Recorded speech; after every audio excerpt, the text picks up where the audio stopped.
네, 여러분 안녕하십니까? 2025년 11월 2일. 자, 드디어 2025년의 11월이 왔습니다. 거의 이제 올해도 다 갔죠? 자, 오늘은 공관복음 13번째 시간으로 믿음의 선택과 실천이라는 제목과 함께 여러분들과 말씀을 나누겠습니다. 오늘 본문은 마가복음 6장 17절에서 20절까지인데, 자, 오늘은 20절 한 절만 한번 보도록 하겠습니다. 헤롯이 요한을 의롭고 거룩한 사람으로 알고 두려워하여 보호하며 또 그의 말을 들을 때 크게 번민을 하면서도 달갑게 들음이러라. 자, 오늘은 이 헤롯이라는 인물을 보다 깊게 살펴보면서 한 인간이 삶의 가장 중요한 지점에서 내리는 결정에 대해서 이게 어떤 결과를 낳게 되는지를 한번 생각해 보고자 합니다. 먼저 헤롯이라는 인물의 배경을 좀 살펴보면은, 헤롯은 에서의 후예인 에돔 사람입니다. 엄밀히 말해서 정통 유대인이 아니란 얘기죠. 자, 이 헤롯 집안이 폼페이우스의 유대 침공을 도왔던 이 헤롯의 아버지 안티파테스의 그 후광을 힘입어서 유대의 왕이 되죠.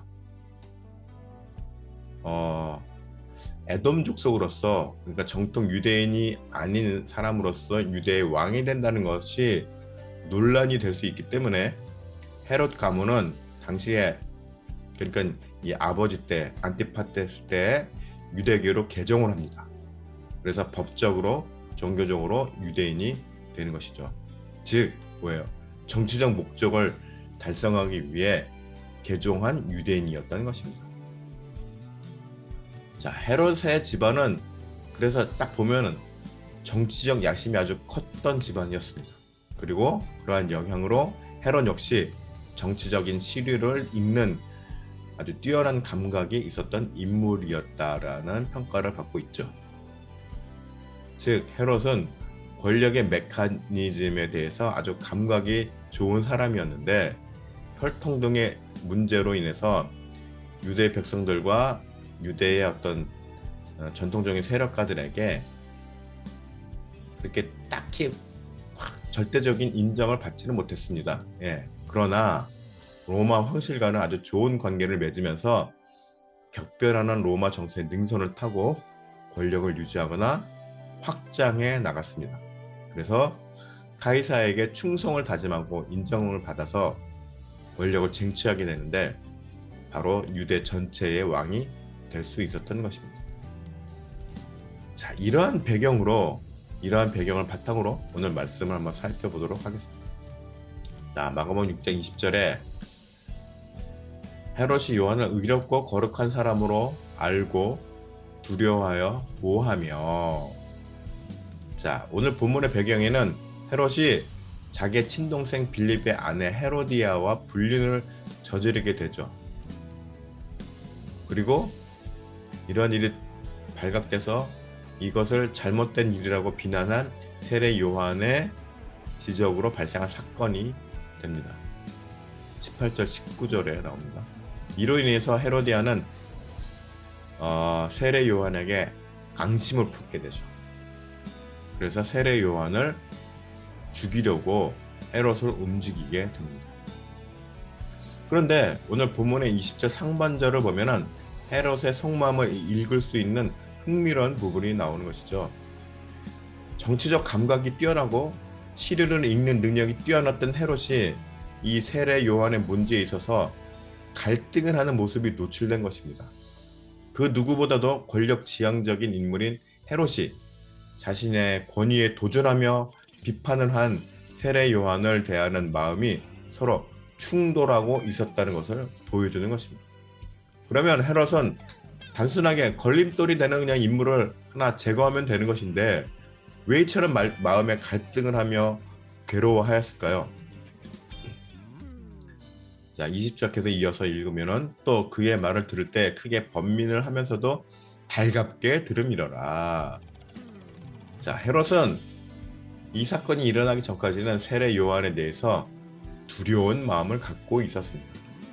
여기서 두렵다는 것은 단순히 무서워했다는 것뿐만 아니라 그를 깊이 거의 존경, 리스펙하는 그런 수준에까지 있었다는 것입니다.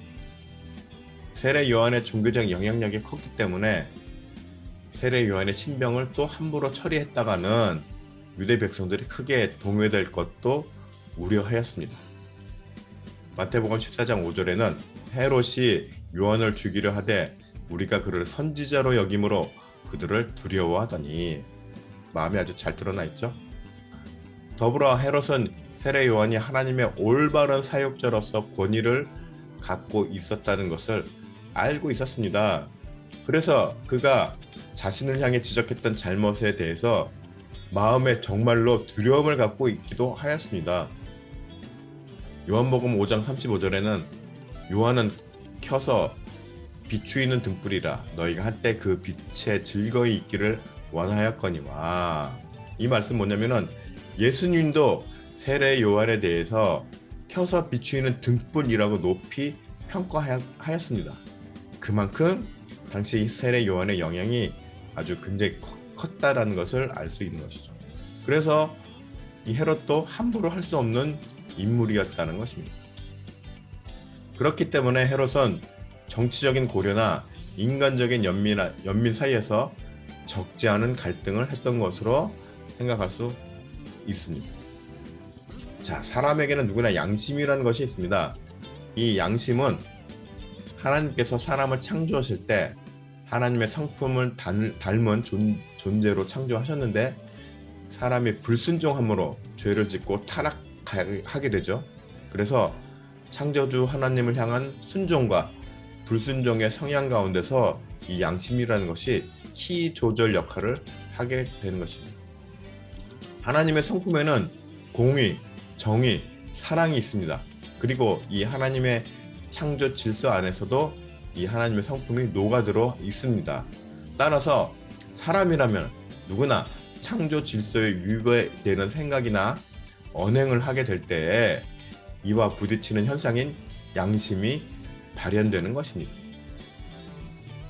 그렇기 때문에 장자크 루소나 존 로크 같은 훌륭한 뛰어난 철학자들도 양심에 대해서 말하기를 신이 인간에게 부여한 신성한 본성이라고 보며 양심은 인간 내부에서 나오는 신의 목소리다 라고 정의하기도 하였습니다. 그런데 헤롯이 세례 요한의 처리 문제에 대해서 번민하였다고 유일하게 본 구절에서 증언하고 있는데, 이 번민의 원어를 살펴보면은 아포레오라고 하는데 돌아갈 길을 알지 못하다, 당황하다, 어떻게 결정해야 할지, 무엇을 해야 할지 모르다라는 등의 의미가 있습니다. 즉 헤롯의 번민에는 세례 요한을 제거해야 하는 문제 앞에서, 죽여야 하는 문제 앞에서 아주 커다란 심적 부담감 속에 있었다는 것이죠. 그냥 부담감만 있었던 게 아니라 굉장히 고통스러워했습니다. 예. 하지만 어떻게 되죠? 결국 헤롯은 세상적 시류와 이 권력의 속성을 따르게 됩니다. 자, 오늘을 사는 우리들에게 헤롯의 이러한 모습은 많은 것을 시사합니다. 우리들도 살면서 양심에 꺼름직한 상황을 겪게 되죠. 요즘 많이 나오는 말이 침묵하는 양심은 뭐 양심이 아니다, 뭐 이런 말도 있죠. 네. 불의 앞에서 침묵하는 것은 불의에 동참하는 것이다, 뭐 이런 이야기도 있습니다. 예. 또 우리가 복잡한 이 조직생활 속에서, 사회생활 속에서, 또 직장생활 속에서 이 조직 자체가 행하는 그런 나쁜 일들이 있습니다. 사실은. 그런데 우리가 조직 안에 있기 때문에 그 흐름에 딸려 갈 수밖에 없는 상황도 있을 수 있죠. 그래서 내가 거기서 그것을 거부하거나 그러면은 그 조직에서 떨어져 나가고 뭐 밥줄이 끊기고 네. 이런 일이 있을 수 있기 때문에 우리는 때때로 거대한 사회 구조 안에서 우리의 양심을 저버리는 행동을 할 때도 있습니다. 여러분들 그런 경험 없으십니까? 저도 예전에 사회생활 할 때 그런 문제로 인해서 굉장히 갈등했던 적이 기억이 있습니다. 모든 사람이 이러한 문제에 있어서 자유롭다고 할 수 있는 사람은 많이 없을 것입니다. 그래서 그 괴로운 세리는 그냥 날마다 성전 미문에 엎드리고 회개하면서 울면서 회개하면서 저는 죄인으로서이다. 왜요? 당시의 세리로서 자신의 동족들한테 세금을 걷어서 근데 합당한 세금을 걷으면 모르는데 과한 세금을 걷어서 자신의 상사에게 상납을 했어요. 예. 이 사람은 최소한 양심은 있는 사람이었기 때문에 자신이 착복할 세금까지는 안 걷었겠죠. 하지만 상납한 금액만큼은 또 걷었어야 됐습니다. 그런데 그런 모든 것들이 양심의 꺼에 부딪혔겠죠. 그래서 날마다 올라와서 그러나 목구멍이 포도청이라고 차마 세리 직업을 그만두진 못하고 그러니 맨날 성전에 올라가서 회개하고 주님 나는 죄인입니다. 하나님 어떻게 하면 좋습니까? 이렇게 막 몸부림치면서 그리고 그 모습을 본 예수님은 어떻게 저 사람은 용서를 받았다라고 이야기를 하시죠. 우리가 이렇게 양심이 걸리는 상황 앞에서 우리들이 양심을 저버리는 결정을 하는데 때때로 할 수 있는데 그런 일이 계속 바로바로 해결되지 않고 회개를 통해서 해결되지 않고 쌓여간다면 우리들의 삶은 점점 더 피폐해지게 될 것이죠. 이것은 하나님의 성품을 거스르는 일이고 예수 그리스도께서 복음으로 완성하신 생명의 매뉴얼을 불순종하는 것이기 때문입니다. 그리고 이러한 상황 앞에서 이미 다니엘은 단호하게 해결책을 제시하고 있습니다. 다니엘서 4장 27절에 보면 그런즉 왕이여 내가 아뢰는 것을 받으시고 공의를 행함으로 죄를 사하고 가난한 자를 긍휼히 여김으로 죄악을 사하소서 그리하시면 왕의 평안함이 혹시 장구하리이다 하니라. 단호하죠? 다니엘서 4장 27절의 배경을 보면 느부갓네살 왕의 두 번째 꿈을 해석하는 과정에서 왕이 아주 교만하니 이를 회개하고 돌이켜서 선정을 베풀라고 권면하는 장면입니다. 이 말씀을 보았을 때 우리들이 살면서 하나님의 정의와 세상의 시류 가운데서 부딪히는 문제가 발생하였을 때 반드시 발생할 수밖에 없습니다. 우리들이 살다 보면. 그러면 우리가 이럴 때 어떤 결정을 내려야 복음의 삶에 순종하는 옳은 선택이냐를 확실하게 알려주는 말씀인 것입니다. 자, 우리들은 살아가면서 앞으로도 이제 수많은 또 선택들을 해야 될 그런 상황들이 올 것입니다. 그런데 그 선택에 앞서 먼저 나의 선택과 결정이 하나님의 성품과 복음의 정신에 반하는 것인지 여부를 따져야 합니다. 이것은 비단 개인의 선택뿐만 아니라 어떤 단체, 뭐 교회면 교회, 뭐 국가면 국가 마찬가지입니다.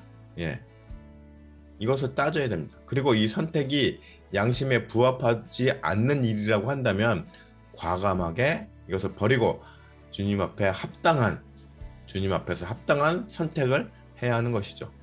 그래야 우리들의 삶에 주님께서 주시는 평안함이 임하게 될 것이기 때문입니다. 물론 앞에서도 말씀드렸지만 우리의 연약함으로 때로는 합당하지 않은 선택을 할 수도 있습니다. 그러나 거기에 머물러 있지 말고 그 늪에 빠져 있지 말고 빨리 돌이켜서 회복하고자 하는 노력이 중요한 것입니다. 자, 여러분 모두 하나님과 예수 그리스도 앞에서 부끄럽지 않은 선택과 결정을 내가 하려고 최대한 정말 노력해 왔습니다 라고 고백할 수 있는, 최소한 그 정도 고백은 할 수 있는 그런 삶을 살아가는 성도들이 되시기를 축복합니다.